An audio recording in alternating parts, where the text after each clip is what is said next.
Ryan Reynolds here from Mint Mobile. I don't know if you knew this, but anyone can get the same premium wireless for $15 a month plan that I've been enjoying. It's not just for celebrities. So do like I did and have one of your assistants switch you to Mint Mobile today. I'm told it's super easy to do at mintmobile.com/switch. Upfront payment of $45 for 3-month plan, equivalent to $15 per month required. Intro rate first 3 months only, then full price plan options available. Taxes and fees extra. See full terms at mintmobile.com.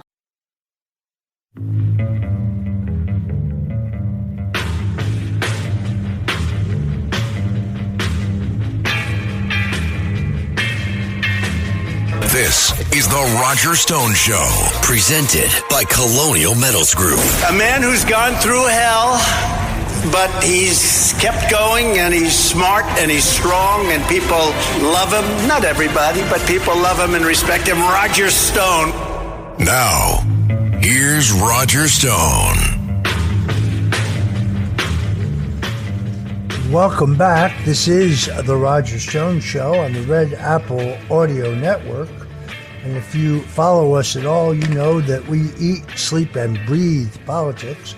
I think if you cut me, I'd probably bleed politics. And today I bring you a man who has tackled a very great task. Mark Lynch is a husband, a father, and a grandfather of 4, a successful business owner in South Carolina. He is the president and owner of Jeff Lynch Appliance Center, where he employs 110 South Carolinians. In his spare time, Mark is a deacon at his Burnside Baptist Church. He's an addiction counselor, an avid marksman, and he plays a mean guitar with his band, The Concealed Damage. But Mark Lynch has decided that he is going to challenge U.S. Senator Lindsey Graham in this upcoming South Carolina Republican primary. South Carolina has an open primary. That means that anyone of any party, or for that matter, no party at all, can vote in the primary. Lindsey Graham has $16 million in the bank, all of it special interest money. But Mark Lynch, a patriot, a Christian, an optimist, finds a lot to be desired in Lindsey Graham's record. And that I agree with him. And I'm very pleased and privileged to have Mark Lynch join us now. Thank you so much, Roger. So it's an honor to be on your show today. Lindsey Graham, I tell this story that not that long ago, several months ago, I was at a reception at Mar-a-Lago. There was several hundred people there. Lindsey Graham was there. And he had his back to the swimming pool. He was only about 2 feet away from the edge of the pool. And I was with my wife, and suddenly a broad grin came across my face, and she looked at me and said, "Don't you dare. Don't you even think about it." And for an episecond, I thought what it would be like to push that rhino into the pool. And my wife said, the Secret Service will grab you and they will throw you out of here and they will bar you from ever coming back again. So don't even think about it. I didn't do it, but I have dreamed about doing it several times, I must admit. I wish I understood Lindsey Graham. When I see his relationship with the president, I think of that adage from The Godfather that, well, keep your friends close and your enemies closer. But there's really nothing Lindsey Graham loves more than war. He has actually advocated in January of 2025 that President Trump launch a nuclear attack on Iran. He expressed skepticism about the effectiveness of diplomacy, saying there's a 1 in a trillion chance you'll degrade the Iranian nuclear program through diplomacy. This guy is war crazy, trigger happy. I frankly think he's dangerous. What say you?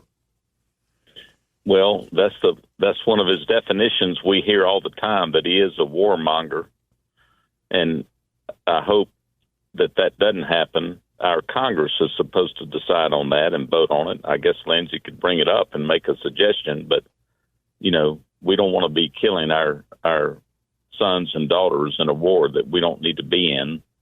It needs to be the last resort. And the other thing that we all know is we follow these money trails, and he's probably wants to get another war going so he can get some more payments coming in with special interest war people that love that. So that industrial war complex that he's involved in. So, no, we don't need that. Yeah, if you examine his donors, you'll find a disproportionate numbers of the donations from the political action committees controlled by defense contractors. War is, let's face it, big business.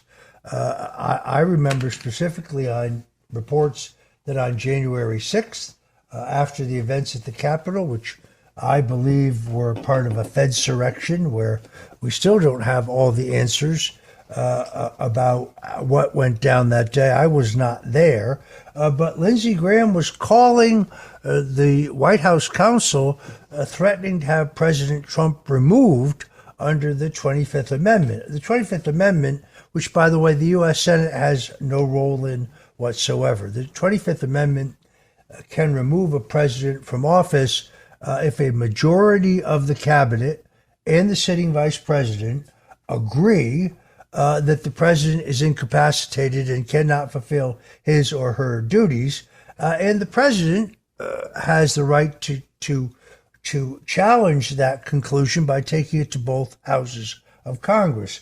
But without knowing any of the facts, Lindsey Graham was advocating the removal of President Trump from office. It is, however, as I stated, an uphill battle because of South Carolina's tradition of an open primary. Now, this is a long tradition, and in the past, it actually served conservatives well. In 1964, Strom Thurmond, who was elected Democrat governor, then elected to the U.S. Senate against the Democrat machine, decided with the nomination of Barry Goldwater as a Republican, and knowing Lyndon Johnson well, that he could no longer remain in the Democrat Party. He announced in a televised address to the people of South Carolina that he was switching parties to become a Republican, and that he would endorse Goldwater. Now, he was in the middle of his term, and there was no legal requirement that he resign, but he felt that it was less than honest to the people of South Carolina for him to fulfill the balance of his term as a Democrat.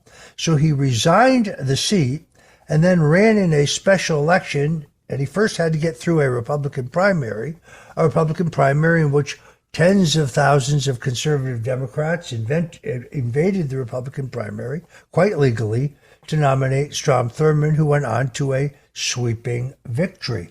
And since that time, the open primary has been a mainstay in South Carolina politics. I don't know what the prospects are for the legislature to change state law. And if the state law was to be changed, it would still require the signature of your governor, Henry McMaster, who I'd say right up front is a friend of mine, was a U.S. attorney in the Reagan days, has been a very, very good governor, strongly supported President Trump over former Governor Nikki Haley in her home state. But what do you think the prospects are for the primary to be limited to Republicans only? There's a bill right now that was brought up last week to the House and the Senate to try to close primaries in our state. It hadn't really gotten anywhere yet. It's just in the beginnings of them looking at it. But people like Lindsey all through the years are for open primaries because that's the only way they can get elected. When the Democrats cross over and pour in to vote for him on that day, then they vote democratically in the general election in November. But so I hope this gets somewhere. We've all been pushing hard to get an election integrity bill together. We've got several that many House members and some of our political activist groups have gotten with attorneys and written, and a lot of them just end up sitting there because they need the open primary to keep winning. I asked you were talking earlier, Roger, about about him bringing up the 25th Amendment to get rid of Trump. Why didn't he do that with Biden? He definitely wasn't able to serve as the president, with dementia, Alzheimer's, and everything else he had going on. And I don't know why he would want to attack Iran right now when we sent them $8 billion of our taxpayers' money about a year ago. We're paying our enemies with our taxpayers' money all the time. And so I just don't see that Lindsey Graham is honoring the oath that he swore to defend against foreign or domestic. He's helping our enemies all the time and getting paid well to do it. But he probably wants to get rid of Trump right now because Trump's uncovering everything all these guys are involved in, especially the USAID information that's coming out, where it's been stated all over the internet that Lindsey has received $130 million out of that. So I'm sure he would love to get rid of Trump right now. But the rest of the country loves what Trump's doing. I would imagine that is also very true in South Carolina. To illustrate your point, if you examine the votes that Nikki Haley got in the South Carolina primary, remember, she'd been governor of the state against Donald Trump. 2 out of every 3 votes she got came from non-Republicans, Democrats, and left-leaning independents. When we come back, I'm going to ask Mark Lynch about how he intends to finance this grassroots campaign. It is uphill anytime you challenge an incumbent member of Congress anywhere in the country. Doing so is an enormous act of courage. We'll be back with Mark Lynch. Please don't go away. This is the Roger Stone Show.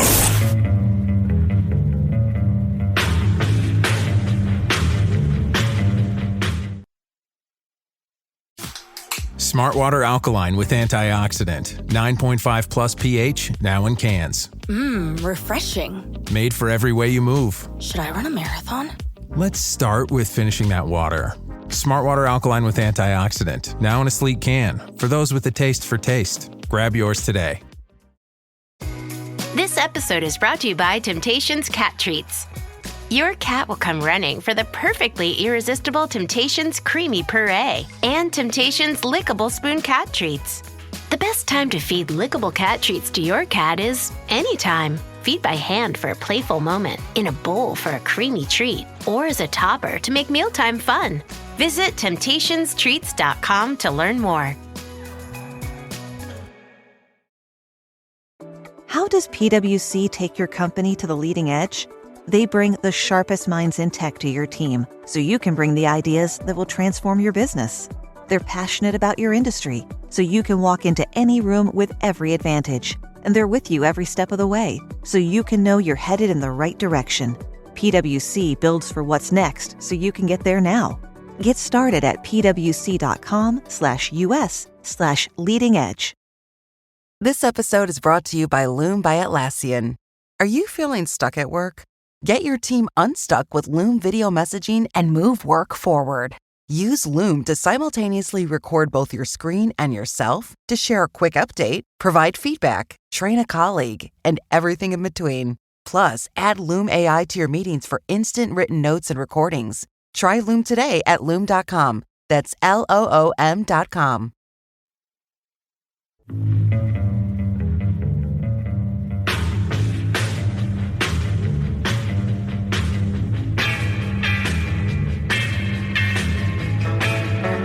Richard Nixon, Ronald Reagan, George W. Bush, and Donald Trump. They went after a guy named Roger Stone, who's sitting in the office. And I'll say this in front of Roger, he's no baby. And right now, he's cleaner than anybody in this place. No, they treated him very unfairly. All of these presidents relied on one man to secure their seat in the Oval Office. That man is Roger Stone. Roger Stone. This is the Roger Stone Show, presented by Colonial Metals Group. Now, here's Roger Stone. Welcome back. This is the Roger Stone Show here on the Red Apple Audio Network, and we're talking to Mark Lynch. This past Monday, Mark Lynch announced that he would do what no career politician would do. He is challenging U.S. Senator Lindsey Graham of South Carolina, who is seeking his fifth term in the U.S. Senate. Lindsey Graham was watched very carefully during these confirmation hearings to see whether he had the audacity to oppose the president's nominees. In the end, although we still have some nominees to go, he has, in the end, supported all of the president's nominees. I think it would have been extraordinarily dangerous for him not to do so. I've looked at President Trump's approval record numbers in the polls in South Carolina. They are, as you expect, off the charts. I was very interested during the campaign when Lindsey Graham addressed a rally, I think it was in Greenville, where President Trump spoke, the way the crowd of Trump supporters lustily booed their senior senator. Thought that was a very telling moment.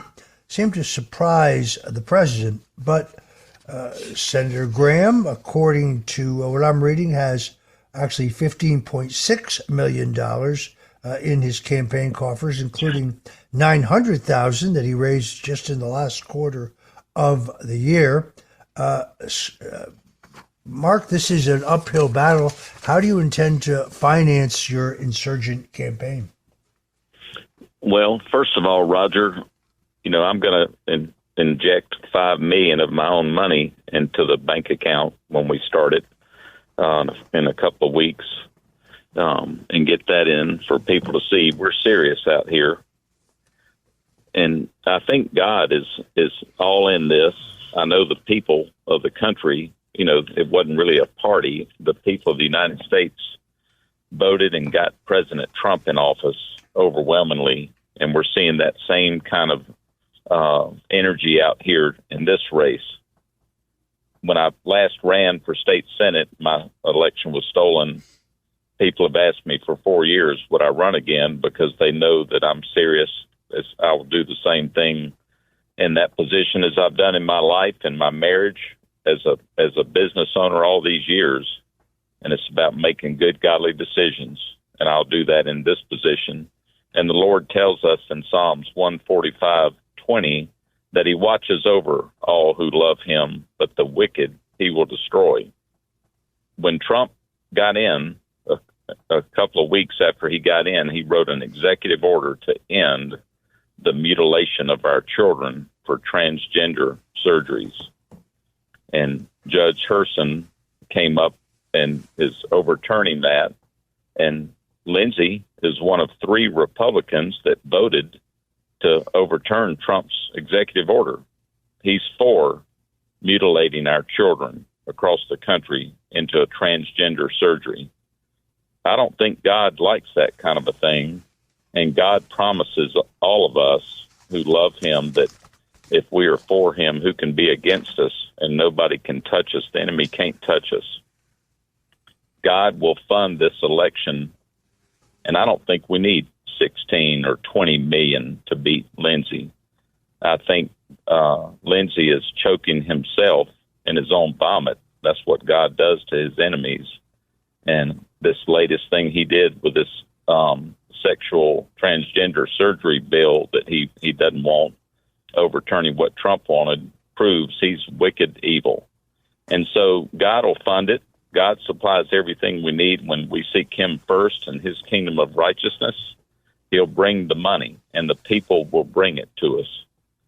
We're hearing that all day, every day, with everybody signing up to help this campaign to do everything they can to get Lindsey out. So it's going to happen. I note that you have posted a website, lynchforsenate.com, lynchforsenate.com, for those who want more information or want to make a contribution. By the way, Senator Graham, we don't endorse candidates here on the show, so he is welcome to come on the show anytime if he wants to dispute anything we say here today. But look, I like people who get in the arena. I like people who get into the fight, not the person who stands on the sideline and criticizes the men and women who do get into the fight, looking as to how they might have done it better. But those who actually get into the fight, I find your faith inspiring. I myself, redeemed in the blood of the cross some time ago, completely changed my life. I went from being a hard-boiled political operative who had wandered far from the Lord to being a hard-boiled political operative who believes, changed my life completely. And I do know that with Jesus Christ, all things are possible, even come from behind an unprecedented political victory. Donald Trump was not supposed to win in 2016. In fact, they told us it was impossible. The New York Times gave Hillary Clinton a 93% chance of winning. Yet the Lord and Donald Trump, through his hard work, had different ideas. And so it has been. I never discourage good men and women who want to dive into the arena and fight for the things they believe in. And in this case, I think people would be making an enormous mistake to discount your candidacy. I think that, yes, the open primary is going to bring a lot of liberal Democrats and left-leaning independents, but it's also going to bring a bunch of conservative Democrats, and they still have them in your state, and conservative-leaning independents into this primary. This is going to be an epic battle. Now, you're right about one thing, and that is you don't have to spend as much as the incumbent to beat the incumbent. It doesn't work that way. What you need is to have sufficient funds. So you're already on your way. You put your own money where your mouth is by agreeing to donate $5 million of your own hard-earned money to your campaign. And people, as I say, can go to lynchforsenate.com to add to that war chest. I predict that you're going to raise millions of dollars from across the country, not just from South Carolina, and that this is going to be one of the most exciting, hard-fought races in the country. It is not easy. It's all-consuming. A campaign for the Senate or for any office is all-consuming. You will find that other than going to church, all your other social activities have to be put aside. You will spend yourself in this fight, but it is a fight for a good cause. So, Mark Lynch, God bless you. Thanks for joining us today, and good luck on the campaign trail. Yes, sir. Thank you, Roger. Yankee Doodle do or die. A real live nephew of my Uncle Sam. With so many options, why choose Arizona State University? For me, the only online option was ASU because of the quality. Their faculty was really involved with their students and care about your personal journey. The dedication to my personal development from my professors, that's been extremely valuable to me. Earn your degree from the nation's most innovative university. Online. That's a degree better. Explore more than 300 undergraduate, graduate, and certificate programs at asuonline.asu.edu.